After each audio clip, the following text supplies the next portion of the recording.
So motor's all in. We had to rejig it around a little bit to get it all centered. I went ahead and put on the cam covers just to protect it from any dust or debris or anything like that from getting in. We added a little bit of tape just on the side. We looked at placing the turbo back where the old location was, and that was with the GTX 3576R, which is a medium frame turbo, and it didn't work. So right now we're looking at probably placing the turbo right up here, right where the power steering pump sits, and I'll be putting this up for sale in a few days. So that'll go up for sale. We'll end up using the same wastegate and everything, but the turbo itself is going to move a little bit forward. Right now I'm just gonna start working on the wiring harness itself. The wiring harness I used was from Wiring Specialties, and man, these guys make an awesome harness. It's super easy to use. All of their instructions and everything like that are all included on how to wire in this specific car or a car of your choosing, and everything is all pre-labeled. One of the best parts about it is you can actually take off sub harnesses as well. So if you're going to be using, or if you need to plug in additional wires or ports or anything like that, you can always utilize that ability to do that.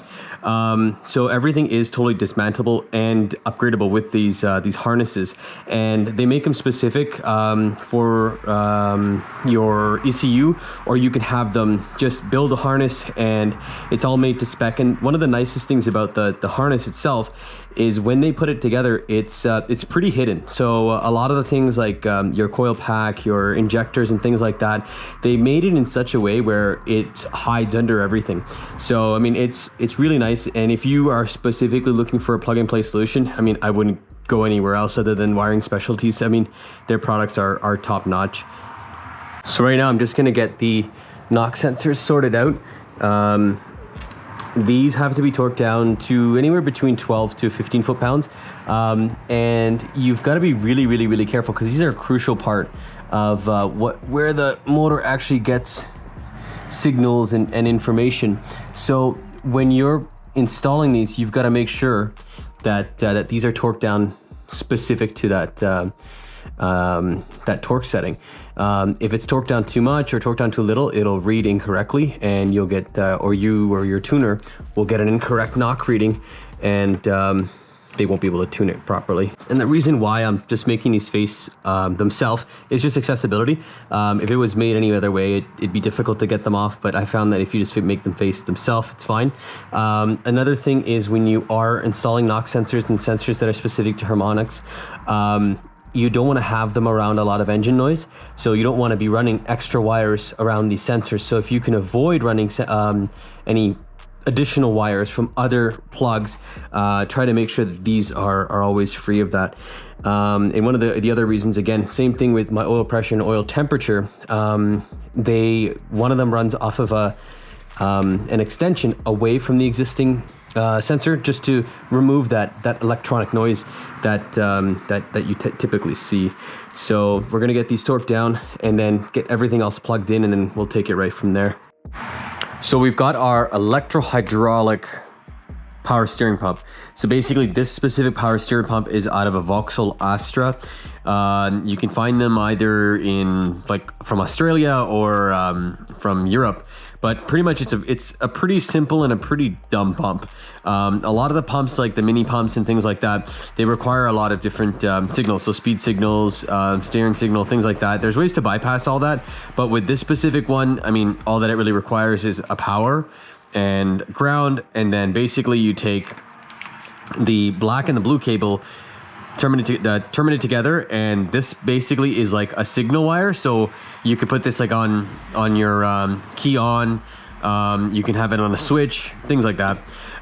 What I've done with the car right now is we've gone ahead and removed the old power steering setup. The power steering itself, the actual rack is a Subaru Impreza, a 2004 rack.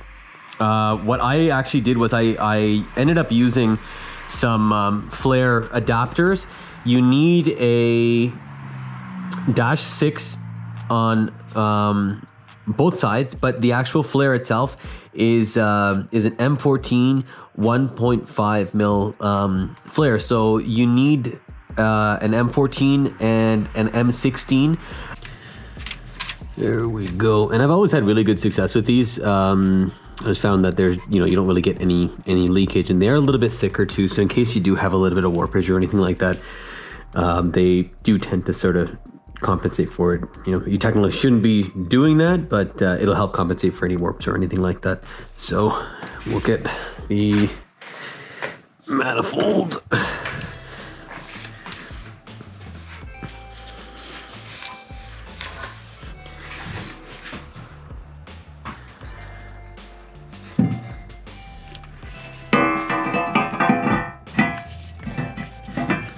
So when I was putting this on, I found one of the nuts. I had to actually shorten it because this super tight 90-degree bend, because I had to have enough space back here so that I can run my downpipe. So that one there is gonna have to get started before we get everything put together. So this will be fun. So I got everything fastened down. We're just gonna once over and make sure everything's torqued to spec. Obviously, gotta make sure that you have the right socket. These call for, I believe it's 17 foot-pounds to 20 foot-pounds. I've got my torque wrench set a little high. There we go. My torque wrench is set to 20 foot-pounds right now.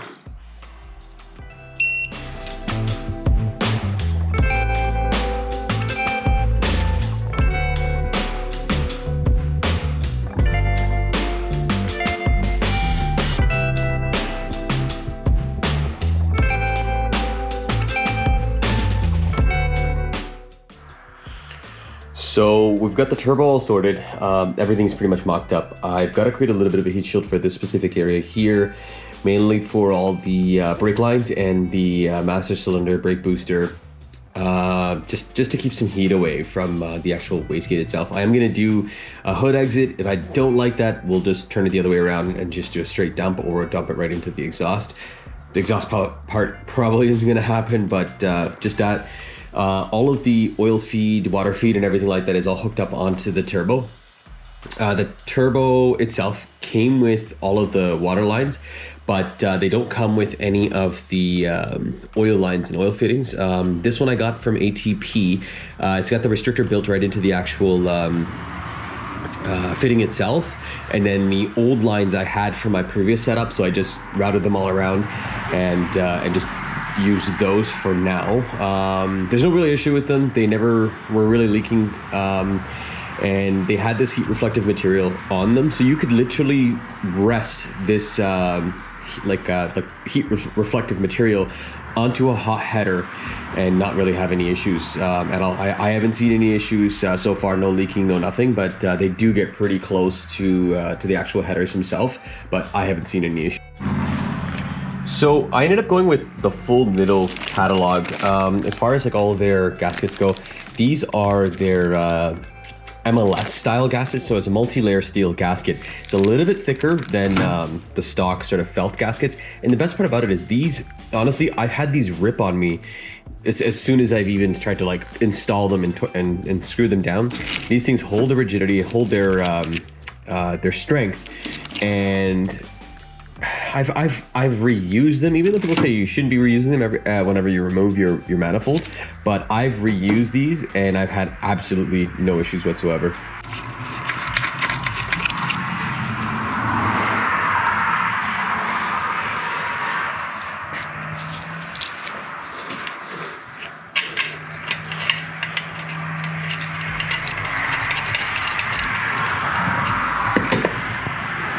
Everything just fits so nice. So I was found when installing injectors, you technically never want to install them dry. So I always use like a little bit of 3-in-1 oil. 3-in-1 oil won't swell rubber seals. So just a little bit, just right on the rubber. A little bit there.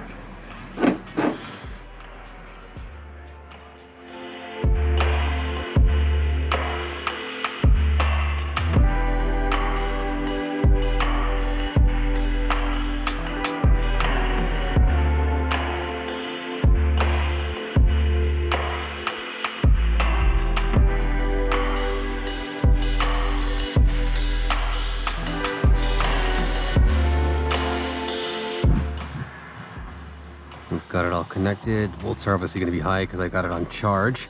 Let's crank it over.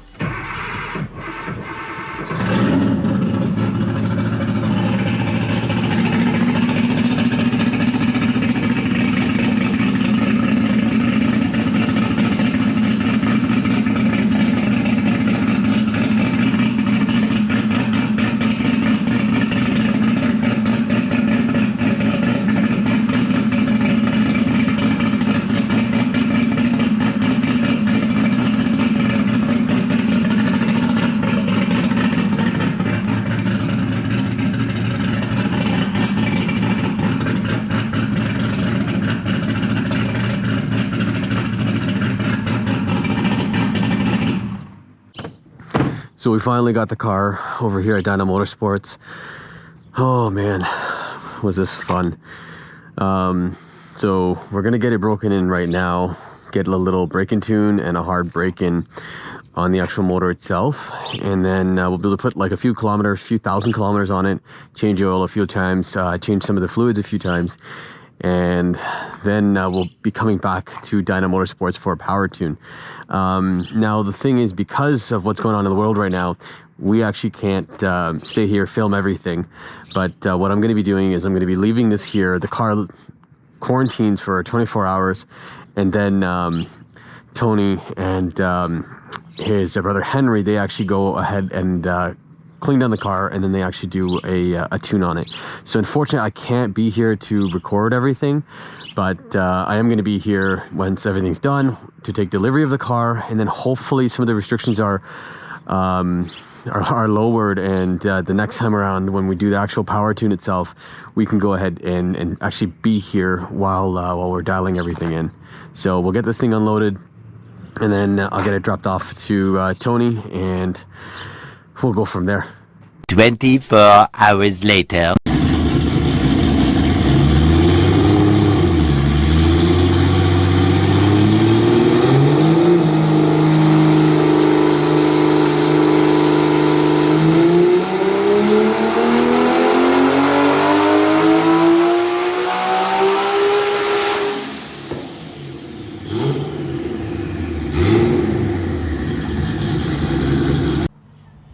So let's give this thing a go. So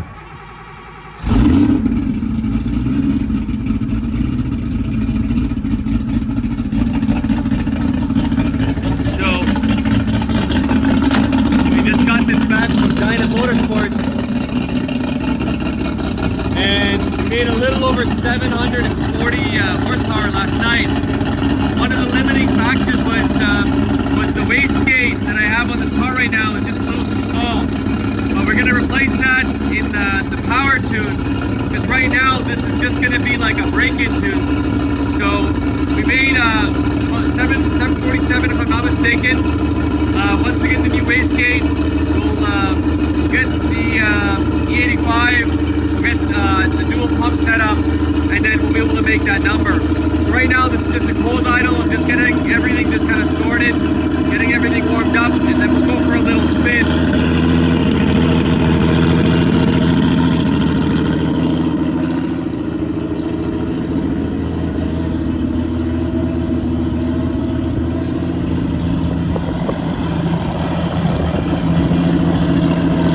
Honestly, I didn't think it was going to be this loud.